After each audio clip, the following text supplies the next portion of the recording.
जुन्नर इथल्या Yashwantrao Chavan multi speciality हॉस्पिटलमध्ये खाजगी रुग्णालय आहे आणि मगाशीच मी माहिती दिली का त्याच्यामध्ये आज सकाळीच इथल्या ह्या दिशेला आहे एक हॉस्टेल आहे बारव या ठिकाणी आणि त्या ठिकाणी मुलं मुली आदिवासी हे शिकत आहेत हे शासकीय हॉस्टेलमध्ये आणि त्या ठिकाणी आज सकाळी 9 ते 10च्या दरम्यान 9:30च्या दरम्यान एक अशी धक्कादायक घटना घडलेली आहे। त्याच्यामध्ये गौरी संजय सावळे ही जी त्या हॉस्टेलमध्ये राहत होती या मुलीवर एका 24 वर्षाच्या तरुणाने तिच्या चेहऱ्यावर वार करून तिच्या हातावर वार करून तिला जबर असं जखमी केलेलं आहे आणि ही मुलगी चिंताजनक अवस्थेमध्ये या हॉस्पिटलमध्ये आणण्यात आलेली आहे।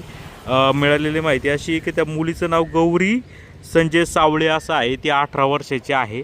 तिचं गाव हे आंबे आहे तालुका जुन्नर आणि ती शिकण्यासाठी नारायणगाव येथे तात्यासाहेब भुजबळ हे जे कॉलेज आहे त्या ठिकाणी ती डेअरीचा डिप्लोमा दुसऱ्या वर्षामध्ये ती शिकत होती आणि ती येऊन जाऊन करायची ती यायची आणि राहायची याला जुन्नरला इथल्या मी मगाशी सांगितल्याप्रमाणे 12 इथल्या जे शासकीय मुलींचं जे वसतिगृह आहे सकाळी झाला असं का काही मुलींना ती मुलगी हॉस्टेलच्या पाठीमाग ग्राउंडच्या जवळ खाली पडलेली दिसली, रक्त वाहताना दिसलं।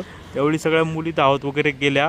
त्यानंतर ती मुलगी ही जी गौरी आहे त्या गौरी सांगत होती का महेश डामसे हा 24 वर्षाचा जो आहे तो बी आंबे गावामधला आहे। तो गेल्या अनेक दिवसांपासून म्हणजे 5-6 महिन्यापासून या मुलीच्या मागे लागला होता, माझ्याशी लग्न कर असा तगादा लावला होता। त्याला ती म्हणत होती का मला शिक्षण घ्यायचं आहे, माझ्या मागं लागू नको, तरी देखील तो ऐकत नव्हता। म्हणून तिने तिच्या घरच्यांना सांगितलं। घरच्यांनी त्या मुलाची जो महेश डामसे त्याची समजूत काढली, परंतु त्याने या मुलीचा पिच्छा सोडला नाही। अखेर तो या ठिकाणी आला, या मुलीला गाठून तिला सांगू लागला का माझ्याशी लग्न कर। त्या मुलीने नकार दिला, त्यामुळं त्याने जो सोबत असलेल्या चाकूने तिच्या चेहऱ्यावर वार केलेले एक वार याच्यावर झाले, ती खाली पडली।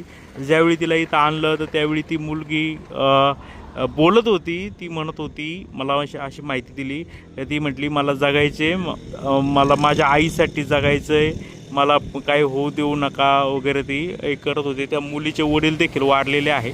तर पाहू शकतो LCB टीम देखील या ठिकाणी आलेली आहे। जुन्नर पोलीस ऑलरेडी जबाब वगैरे घेऊन त्यांनी तपास चालू केलेला आहे। हा महेश जो आहे हा काही कामधंदा करत नव्हता आणि ह्या मुलीच्या पाठीमागे लागला होता आणि त्यांनी हे त्या मुलगी नकार देत असल्याच्या रागातून हे कृत्य केलेलं आहे। त्याच्या पाठीमागं आता सगळे पोलीस पथकं रवाना झालेली आहेत आणि ती मुलगी आता मृत्यूशी झुंज देते। आतमध्ये PI अवचर आलेले आहेत। प्रकल्प अधिकारी जे आहे आदिवासी विकास गोडेगाव प्रकल्प अधिकारी देसाई ते देखील या ठिकाणी आलेले आहेत आणि ही 18 वर्षाची मुलगी आहे आणि जो आरोपी तो 24 वर्षाचा महेश डामसे आहे।